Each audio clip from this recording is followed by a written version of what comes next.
Hey guys, GoJ51 here, back with our Godzilla retrospective, finally after all this time, and we are going to go into the next film. Godzilla vs. King Ghidorah. English translation, Godzilla vs. King Ghidorah. A sequel to the film Godzilla vs. Biollante, taking place in 1992, but filmed in 1991. This has to be one of the most ambitious Godzilla films. What did I think of it completely? We'll get into that, but strap in. This is a doozy of a story, a doozy of a tale that I wish to tell. Okay, it's going to leave you with a lot of questions I hope to answer in a different video, but right now we are going over the film. That's pretty much it. Alright, so our film begins deep underwater, where we see the carcass of King Ghidorah missing a head.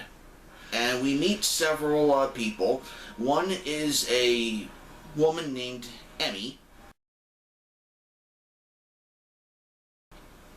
And she wants to bring up King Ghidorah. Why? I don't know. Then we cut into our opening, and we listen to gorgeous music by Akira Ifukube, and we see a flying saucer. Like, huh. Okay. So, this flying saucer's flying all over Japan. The next morning, we meet our, I'd say, protagonist of the film, an author named Terasawa. Yeah, Terasawa. And he's a science fiction writer, at least that's where the money was. He's living in this big old house, and he's being talked to about making another book. He doesn't want to, he wants to write non-fiction, but then he sees there's a dinosaur thing going on, and he goes to see what it's all about. Come to see that there is a Japanese man at this dinosaur museum raving about how a dinosaur saved him and his garrison on Lagos Island in 1944. So Terasawa, he's looking into that as the Japanese government is looking into this UFO, and they see that Miki Sagusa, returning from the previous film, has been moved up into the government, and she's actually a part of a Godzilla group, and they see where Godzilla is, seeing that he's deep underwater and inactive because of the anti-nuclear energy bacteria. Okay, I guess this stuff was a little stronger than I thought.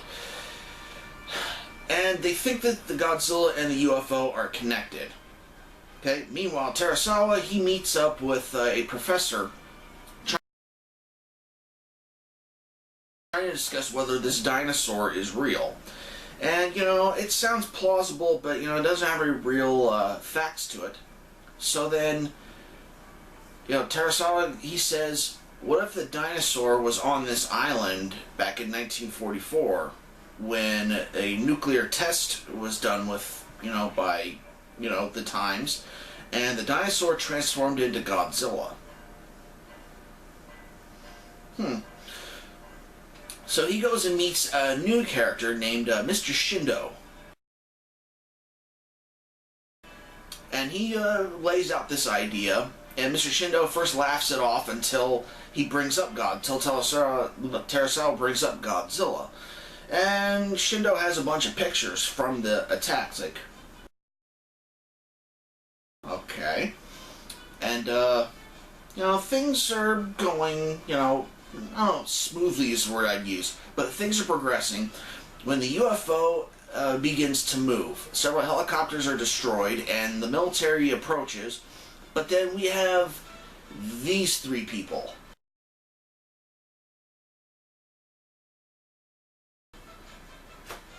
Yeah, they're holograms, and they say that they are from the future.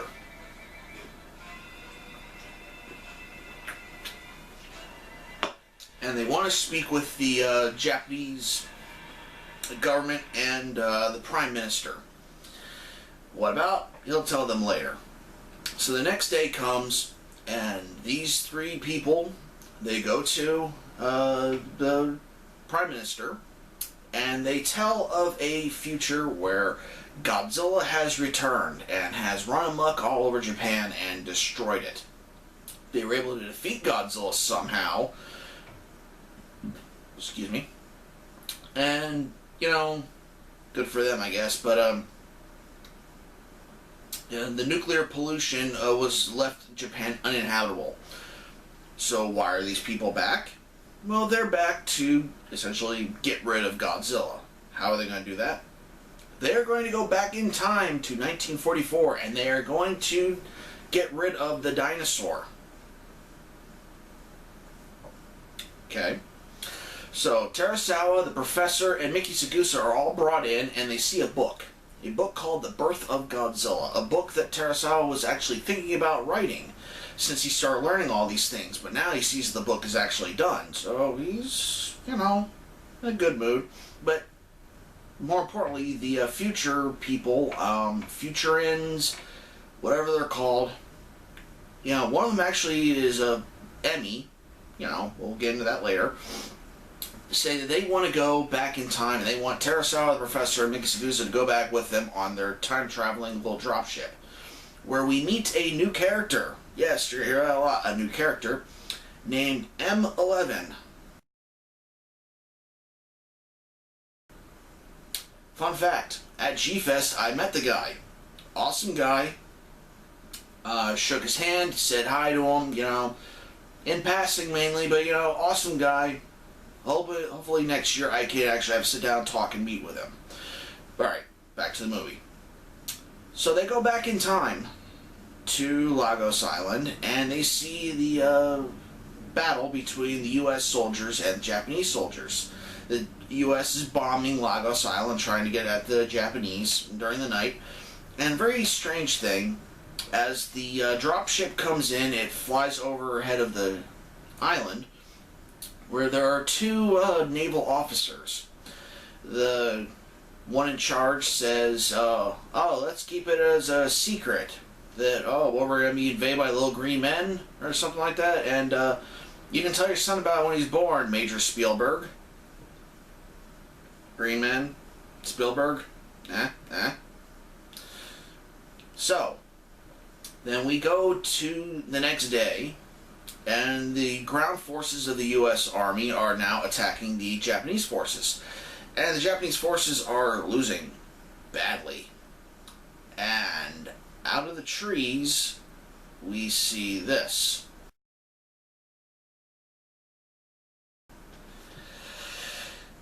Does he look familiar? He should. That is a Godzillasaur. Yes, a Godzillasaur. And it is exquisite. I love the Godzillasaur. And the U.S. military starts shooting at the Godzillasaur. Bullets seemingly bouncing off of him, not really doing any damage. They're firing rockets, machine guns, mortars. Things are just not happening. And this Godzillasaur, he's just mowing down trees. You know, he's a juggernaut of power. Eventually, he leads the Japanese military, see him go to the beach, where he is bombarded with shells from a nearby battleship, seemingly killing the Godzillasaur. Well, seeing as how he goes on to be Godzilla in the future, you know, he's not really dead. When the Godzillasaur gets up and he destroys all of the ground forces, but he's injured from the bombs, so he goes off and lies down, seemingly dying. Shindo says his goodbyes and thank yous, and the Japanese military leaves. Meanwhile, the ground team of Emi, Miki Sagusa, Terasawa, M11, and the professor, like, okay, don't get sentimental, we're here to do a job. And they transport the Godzillasaurus, into the future. And they put him in the Bering Sea, essentially erasing Godzilla from existence.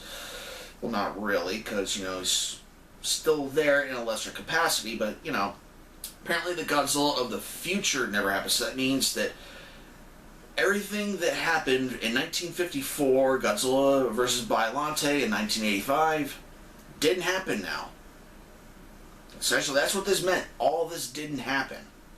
If you erase them in the past, You erase them in the future. It means the perceived timeline that they had is now gone. So now, in a way... Now, wait.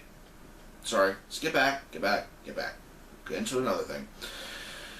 As they're about to leave, Emmy has these 3 cute little animals known as Dorats.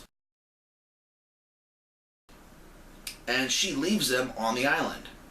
Remember this. She leaves them on the island. They go back into the future, and, 1992 in their timeline, and everything seems to be hunky-dory. Nothing has changed, really. It's like, When the lead dude from the future, Wilson, says that Godzilla is completely gone. Okay? But King Ghidorah has taken his place. King Ghidorah? And we look over at Emmy, and she is mortified. So King Ghidorah comes to Japan and begins attacking.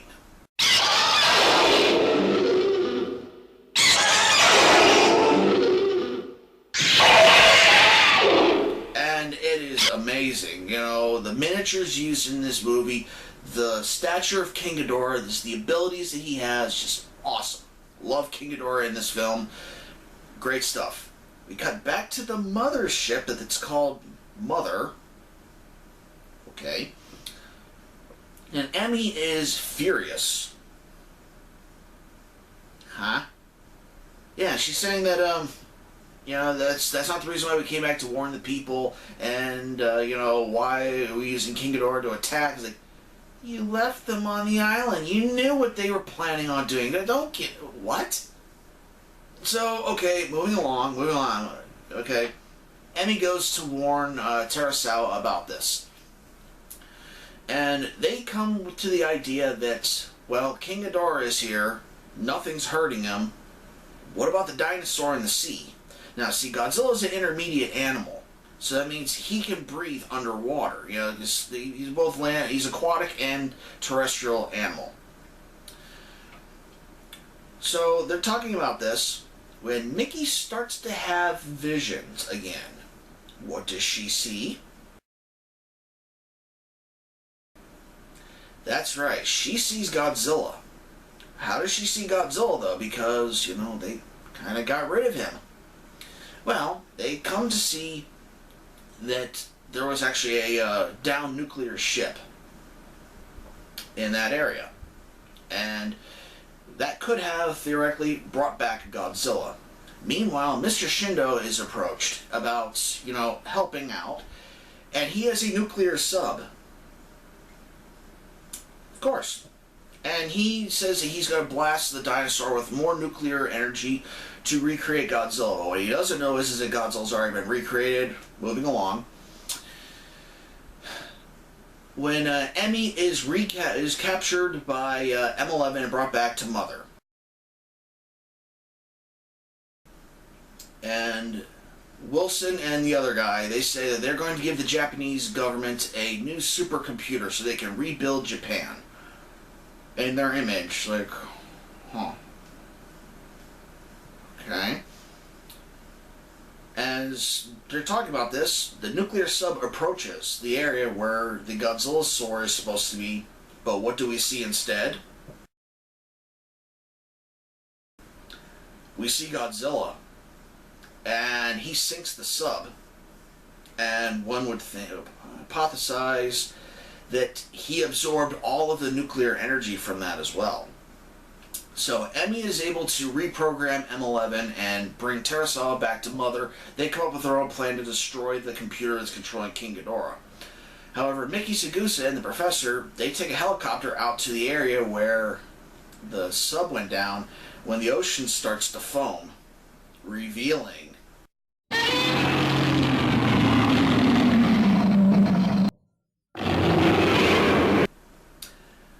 Godzilla. Yes, and he is larger. But we'll get into that in just a moment, because King Ghidorah is now fighting the military and destroying them. Wilson and the other guy are laughing in glee when they see on their monitor that something large is approaching Japan.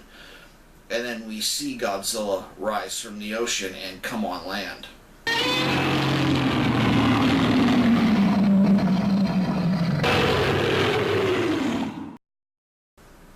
And we reveal my favorite Godzilla suit slash portrayal of Godzilla in this film, the 91 suit, where you can see here in the X Plus Yuji Sakai Hokkaido landing. Gorgeous. And he's stomping around, much bigger than he's ever been. So the Futurians, they are not too happy about this. They went through the trouble of getting rid of one Godzilla, so they just went and made another one. So they send King Ghidorah to fight Godzilla, and the battle begins between these two titans of legend for the TOHO studios, and it's glorious. These two are just battling each other over and over again. Godzilla slamming King Ghidorah around. King Ghidorah, knocking Godzilla around. Awesome stuff. Meanwhile, M11, Terasawa and Kurosawa... Meanwhile, M11, Emi, and Terasawa... I mixed the names, sorry.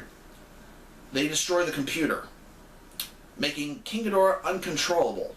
Godzilla's still battling it when a gunfight ensues onside the mothership, and controls are knocked out. Emi and the others are able to escape, and they begin transporting Mother to somewhere else. Meanwhile, we see a new trick of King Ghidorah actually wrapping its center head around Godzilla's neck, trying to choke him out. Godzilla's mouth beginning to foam. And then we see a brand new, well, not really brand new, but a ability that Godzilla learned in Godzilla vs. Biollante, the Shockwave. Knocking King Ghidorah to the ground, Godzilla blasting that center head with his atomic breath, knocking the head off, blasting it off into space. Where'd it go? I have no idea. It's still going for all I know. Mother is then transported to Godzilla, where Godzilla destroys it. King Ghidorah tries to escape, and Godzilla just blasts a hole through his wing, and he falls into the ocean, seemingly dead.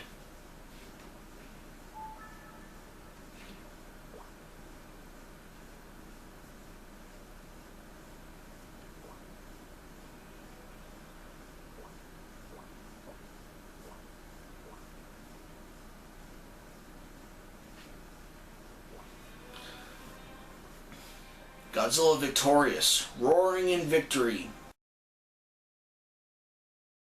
as everyone who watched the fight is now freaking out. Like, okay, King Ghidorah's dealt with, what do we do about Godzilla?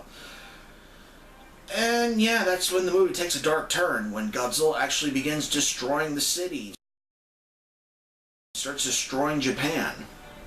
Yeah, and they bring out the new Maser tanks trying to defeat Godzilla. He is not having it. He's destroying everything in his path. Cut to a few days later, as Emi says she's going to go back into the future, and she's going to revive King Ghidorah. How's she going to do that? We'll get into that. As Godzilla is destroying the city, Mr. Shindo is there, and he is looking on at Godzilla, and the two of them lock eyes. Yes, the two lock eyes, and, seemingly, the two of them understanding each other in a way.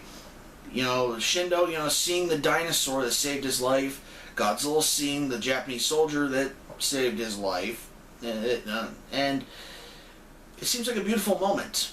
But then we remember who Godzilla is, and he does this. Yes, destroying Mr. Shindo and the building he was in. Things look grim. When above in the sky, we hear a hissing sound, a time warp opens, and reveal this guy.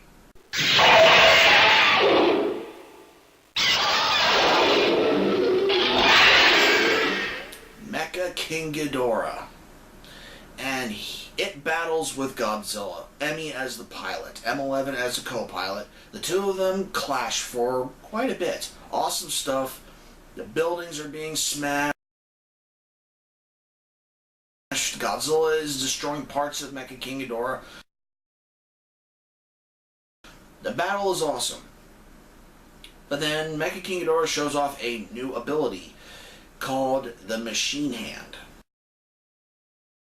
What is that? It is 5 clamps. 2 for the arms, 2 for the legs, 1 for the belly, and begins electrocuting Godzilla. And he flies out to sea with Godzilla to destroy him. But Godzilla is able to breathe off fire one more time, the two of them landing in the ocean, seemingly dead, but Emmy's dropship is able to come out of the ocean and leave.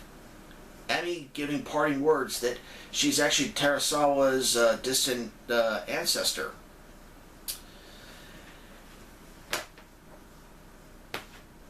Cut back underwater, and we see Godzilla rise once more, breathing fire underwater as the film ends to Godzilla vs. King Ghidorah.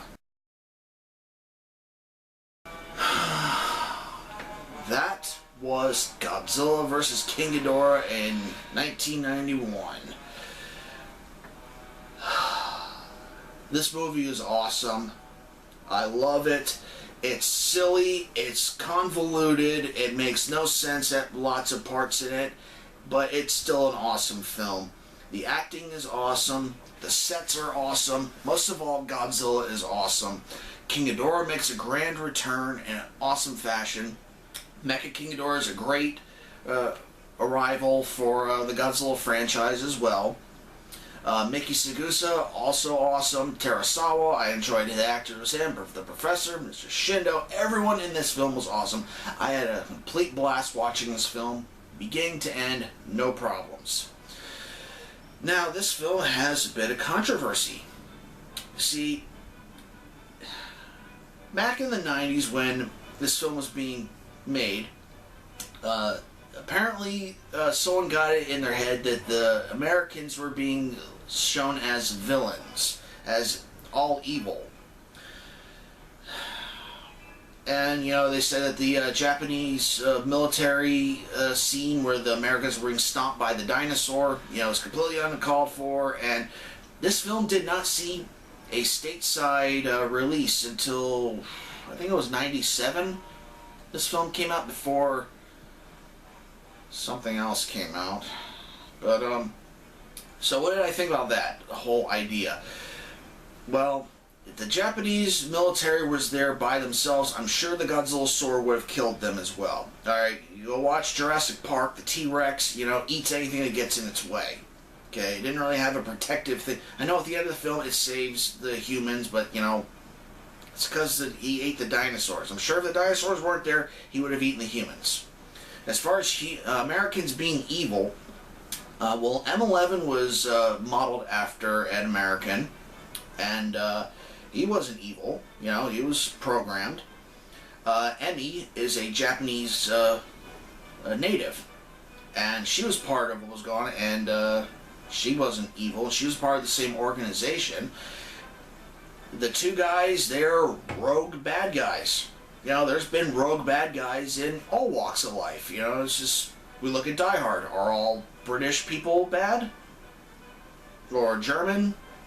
You know, or, you know, if we look at a Terminator, are all Austrians robots? You know, just can't look at it that way, you know. They're characters in a film, done the way it was. No time was I offended by this film. Awesome film altogether. I give this film most deservedly an S. Watch this film. It is an excellent buy. I recommend getting this version. Why do I recommend getting this version? Because it is the original Japanese version. Okay, there's no English dub to it, but it is just, a whole film is there. There's a few minutes of dialogue stuff that is kept in it rather than taken out.